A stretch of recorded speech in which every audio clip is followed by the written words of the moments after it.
And so as we've lost that beautiful, sacred part of our national forest here, the River Siskiyou National Forest, we're looking at not only the Forest Service doesn't have the proper resources and funding to reforest, rehabilitate, and repair.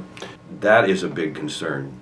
As we look at the future, we just squandered 16 years between the Biscuit and the Chetco Bar Fire on 90,000 that was reburned. So these are not normal fires. And the forests are so dense here, have not been, because we haven't had reasonable harvest over the last 20, 25 years, in my view, and I think there's plenty of data and documents to back that claim up. So the forests are growing out of control.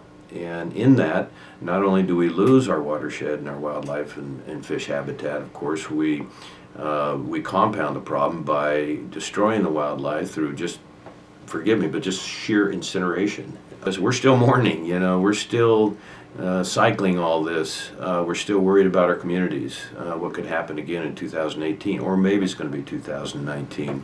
Obviously, we don't know for sure. But we know another major fire is coming, and we got to do our best to prepare. And the way to do that is to remove as much of the fuel for mega fires as we possibly can. Obviously, as well, everyone I know wants to do that responsibly. They want to create and prevent soil erosion.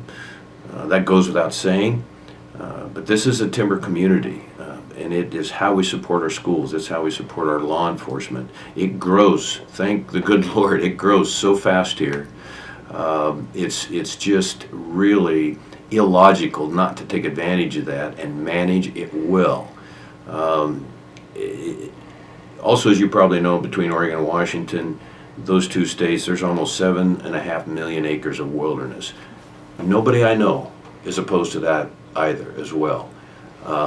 But sometimes you look at those wilderness areas and you think, okay, is that an excuse not to properly manage? We have the responsibility, even the positive burden, if you will, to manage every part of our natural resources. And frankly, Mike, we're not doing that. It's a big garden that needs to be properly tended to, weeded.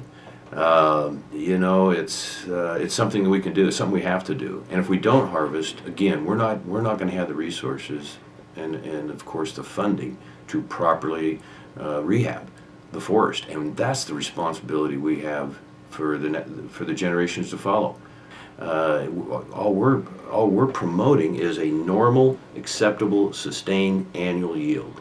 In Oregon, I think the people are starting to catch on that, even in the metropolitan areas.